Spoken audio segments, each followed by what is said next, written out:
why to assume that this is a civil society which is learned and more educated than the কেমন চন্দনাইশ চাই ও প্রার্থীদের ভাবনায় চন্দনাইশ শীর্ষক মত বিনিময় সভা অনুষ্ঠিত।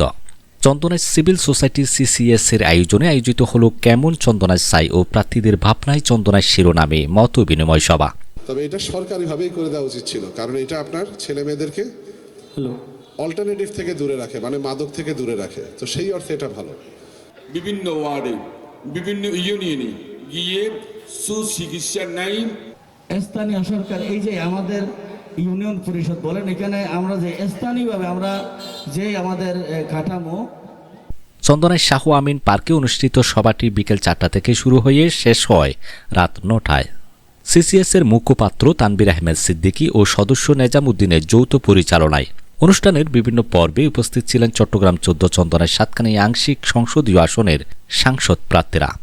এ সময় উপস্থিত ছিলেন 11 দলীয় জোটের ছাতা মার্কার প্রার্থী অধ্যাপক ওমর ফারুক, ইসলামী ফ্রন্টের মোমবাতি মার্কার প্রার্থী মোহাম্মদ সুলাইমান ফারুকী, স্বতন্ত্র প্রার্থী শফিকুল ইসলাম রাহি, ইসলামী আন্দোলন বাংলাদেশের হাতপাকা প্রার্থীর প্রতিনিধি হিসেবে উপস্থিত ছিলেন মোহাম্মদ জাহিদুল হক। এছাড়া জাতীয় পার্টির লাঙ্গল মার্কার প্রার্থী মোহাম্মদ বাদশা মিয়া উপস্থিত হয়ে মতামত না জানিয়ে স্থান ত্যাগ করেন। উপস্থিত প্রার্থীরা সিসিএস এর জুলাই সনদের হা না প্রশ্ন, স্থানীয় সরকারের বিকেন্দ্রীকরণ ও ক্ষমতায়ন এবং চট্টগ্রাম 14 আসনের সামগ্রিক সমস্যা চিহ্নিত করে তার উত্তরণে পদক্ষেপ কি বিষয়ক প্রশ্নের জবাব দেন। পাশাপাশি উপস্থিত জনতার কাছ থেকে সরাসরি প্রশ্নের সম্মুখীন হন এবং জনগণের প্রশ্নের জবাব দেন। অনুষ্ঠানের পুরো আয়োজনে অনেকের মধ্যে শুভেচ্ছা বক্তব্য রাখেন সংগঠনের সদস্য সচিব জমির উদ্দিন। অন্যান্যদের মধ্যে বক্তব্য রাখেন ইঞ্জিনিয়ার সিস্তি আনোয়ার, যুব অধিকার গণপরিষদের কেন্দ্রীয় কমিটির সদস্য মঞ্জুর মোর্শেদ মামুন, এনসিপির চট্টগ্রাম দক্ষিণের যুগ্ম সমন্বয়ক Joynal Abedin Kaiser, campaign brand ambassador Anas Mohammad, Chandanaish press ক্লাবের সভাপতি আবিদুর রহমান বাবুল, সাংবাদিক দেলোয়ার হোসেন, সিসিএস সদস্য এহসানুল হক লাবিব, আলমগীর সিদ্দিকী, এনায়েতুল্লাহ জিশান সহ খান আইয়ুব সালাউদ্দিন প্রমুখ। বাংলাদেশ জামাত ইসলামীর সাবেক প্রার্থী ডাক্তার শাহাদাত হোসেন সহ আরও অনেকেই উপস্থিত ছিলেন।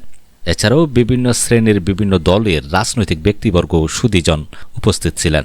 অনুষ্ঠানের এক পর্যায়ে চন্দনাইশ সিভিল সোসাইটির আহ্বায়ক ইঞ্জিনিয়ার আরিফ মাহমুদ সংগঠনের সদস্যদের সাথে নিয়ে সবার উদ্দেশ্যে জনতার ইস্তেহার নামে চট্টগ্রাম 14 আসনের বিভিন্ন সমস্যা উল্লেখপূর্বক তা সমাধানে প্রার্থীদের কাছে দাবি জানান এবং তারা আগামীতেও এভাবে জনতার হয়ে জনপ্রতিনিধিদের জবাবদিহিতায় রাখার মতামত ব্যক্ত করে অনুষ্ঠান শেষ করেন।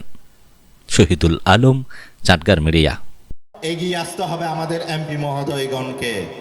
আপনারা দেখবেন নারীদের কোনো নিরাপত্তা আছে কিনা। স্কুলে যাওয়ার সময় প্রবাসীদের ছেলেমেয়েরা প্রবাসে থেকে সে টাকা ইনকাম করবে নাকি মেয়ের জন্য টেনশন ফিল করবে। আমার